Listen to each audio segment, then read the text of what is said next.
عرس مبارک کی تقریب ہے۔ آپ اور ہم بہت خوش نصیب ہیں کہ اس تقریب میں حاضر ہیں اور حاضری کی سعادت حاصل کر رہے ہیں۔ دعا ہے اللہ رب العزت آپ کی اور میری حاضری اپنی بارگاہ میں قبول فرمائے۔ ایک وقت تھا جب موبائل پہلی دفعہ آیا تھا تو اتنی بڑا تھا اور ساتھ میں انٹینا لگا ہوتا۔ پوچھا گیا کہ یہ کیا چیز ہے؟ کہنے لگے کہ اس کا نام موبائل ہے اور آدمی کہیں پر بھی ہو اس سے کال کر بھی سکتا ہے، سن بھی سکتا ہے۔ وقت گزرتا رہا، لوگ استفادہ کرتے رہے، فائدہ اٹھاتے رہے، فیض حاصل کرتے رہے۔ پھر کچھ عرصے کے بعد ایک اور موبائل آیا۔ بھائی یہ کیا چیز ہے؟ بولے یہ بھی موبائل ہے۔ بولا اس میں اور اس میں کیا فرق ہے؟ بولا کہ اس میں یہ فرق ہے کہ یہ لیٹسٹ ہے، وہ لیٹسٹ نہیں ہے۔ اب یہ پتہ نہیں لفظ لیٹسٹ ہے یا لیٹسٹ ہے، مجھے سمجھ پتا نہیں، بہرحال جو بھی آپ خود سمجھ لیں۔ بھائی اس میں کیا خوبی ہے؟ بولا کہ پہلے میں جو خوبیاں تھیں وہ اس کے اندر بھی ہیں، کال کر بھی سکتے ہیں، سن بھی سکتے ہیں۔ اس کے اندر خوبی ایک اور ہے کہ آپ اس کے ساتھ میسج بھیج سکتے ہیں، میسج دیکھ بھی سکتے ہیں۔ سلسلہ چلتا رہا، کچھ دنوں کے بعد پھر ایک اور موبائل آیا۔ سرائکی میرے پاس 5 منٹ ہے، میں کوشش کروں گا کہ 5 منٹ تک، جب 5 منٹ کا آخری سیکنڈ میں چھوڑ دوں، بات کہیں پر نہیں ہو رہی، میں کچھ بھی بولوں انشاءاللہ اپنے دائرے سے باہر نہیں جاؤں گا۔ تو پوچھا گیا کہ بھائی تو کون ہے؟ بولا میں بھی لیٹسٹ ہوں۔ بھائی تیرا کیا کام ہے؟ بولا جو ان دو میں خوبیاں ہیں وہ میرے اندر ہے، تیسری ایک اور بھی ہے۔ بولے وہ کیا؟ بولا کہ میں تصویر بھی کھینچتا ہوں۔ پھر کچھ عرصے کے بعد ایک اور آیا، بولا کہ تیرا نام کیا ہے؟ بولا میں بھی لیٹسٹ ہوں۔ بولے 3 تو پہلے بھی گزرے ہیں، تو کون ہے؟ بولا کہ میں جو ان 3 میں خوبیاں تھیں وہ میرے اندر بھی ہے، چوتھی میرے اندر بھی ہے، وہ ان 3 میں نہیں ہے۔ بولے وہ کون سی؟ بولے میں تصویر کھینچ بھی سکتا ہوں، بھیج بھی سکتا ہوں۔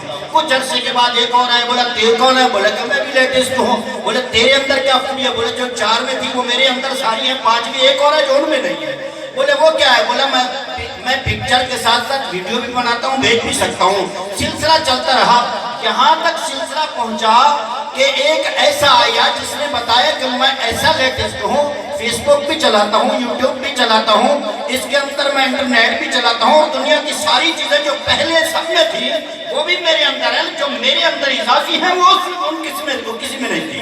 تو میرے رب نے جو قرآن بھیجا ہے، آدم علیہ السلام پر صحیفے ملے، اس کے بعد جب صحیفہ دوسرا یا کتاب دوسری آئی تو پوچھا گیا کہ یہ دوسری کی ضرورت کیا ہے؟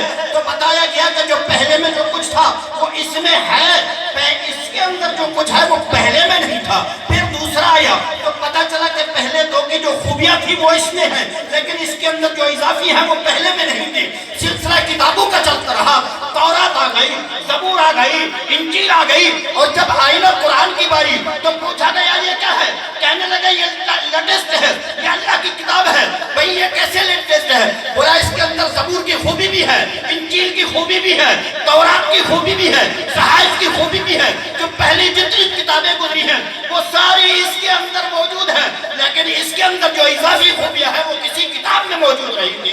تو پتا چلا میرے رب نے یہ جو لیٹسٹ قرآن بھیجا ہے اس جیسی کوئی کتاب نہیں، میرے رب نے جو لیٹسٹ نبی بھیجا ہے اس جیسا کوئی نبی نہیں، میرے رب نے جو امت لیٹسٹ بھیجی ہے اس جیسی کوئی امت نہیں کہ اتنی گناہ کر کے بھی میرا رب فرماتا ہے کنتم خیر امہ، کہ تم سب سے اچھے ہو، تم سب سے اچھے ہو۔ تو میرے رب نے یہ سارا سسٹم بنایا ہے اپنے وقت میں، اور قرآن قیامت تک کے لیے لیٹسٹ ہے، میرا نبی قیامت تک کے لیے لیٹسٹ ہے، امت تمام کائنات کے لیے قیامت تک کے لیے لیٹسٹ ہے۔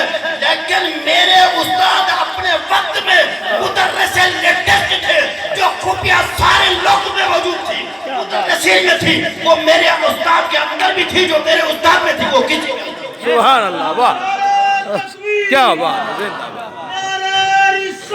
یا رسول اللہ، یا رسول یا علی۔ آخری بات، حالانکہ باتیں میں نے بہت ساری جمع کر رکھی تھی، آخری بات اس کے بعد ایک کرامت جو کراچی کے اندر ظہور پذیر ہوئی، اور اس محفل کا سمجھو کہ وہ مقد میزبان تھا، وہ کرامت حضرت کی بتا کے بات کرتا۔ اللہ تعالیٰ نے جتنی کتابیں نازل کی وہ تورات ہو، زبور ہو، انجیل ہو، ان کے حافظ امت میں کوئی بھی نہیں تھا، نبی ہوا کرتا تھا۔ تو تورات آئی تو اس کے حافظ موسیٰ علیہ السلام اور ہارون علیہ السلام، زبور آئی تو حافظ حضرت داؤد علیہ السلام، اور جب انجیل آئی تو حافظ صرف عیسیٰ علیہ السلام، امت میں کوئی نہیں۔ لیکن جب قرآن کی باری آئی نا تو میرے آقا نے ایسی خیرات بانٹی کہ جو میرے اللہ نے، اس سے ایک پتہ اور بھی چلتا ہے کہ کلام اللہ کا ہے، اس کو حفظ کرنے کے لیے دماغ اور دل کیسا چاہیے۔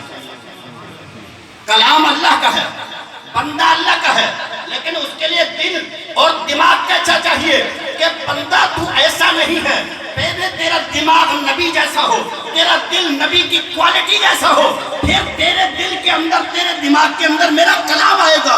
تو میرے نبی نے یہ کرم فرمایا کہ لوگوں دیکھو، میرا رب جو نبیوں کو دیا کرتا تھا میں اس کا محروم ہوں، میں اللہ کے دیے ہوئے اختیار سے یہ خیرات بانٹ رہا ہوں۔ پہلے جو نبیوں کو ملتا تھا آج میری امت میں مسلمانوں کے ایک ایک بچے کو ملتا ہے، لیکن ٹائم نہیں لگتا۔ لیکن بات یہ ہے کہ جب یہ ایک ایک بچے کے دل کے اندر قرآن، لیکن اس کا ذریعہ کون بنے؟ وہ مدرسین بنے، وہ قراء بنے، وہ حفاظ بنے۔ لیکن میرے استاد کی یہ کرامت رہی ہے کہ کسی ذہن کا بندہ آ گیا، کتنے قد کا بندہ آ گیا، وہ چھوٹا تھا یا بڑا تھا، وہ گورا تھا یا کالا تھا، وہ امیر تھا یا غریب تھا، رشتہ دار تھا یا دور کا تھا، سب کو یکساں طریقے سے، جس طریقے سے بارش برستی ہے وہ نہیں دیکھتی باغ کہاں پر ہے، جنگل کہاں ہے، ریت کہاں ہے، پہاڑ کہاں ہے۔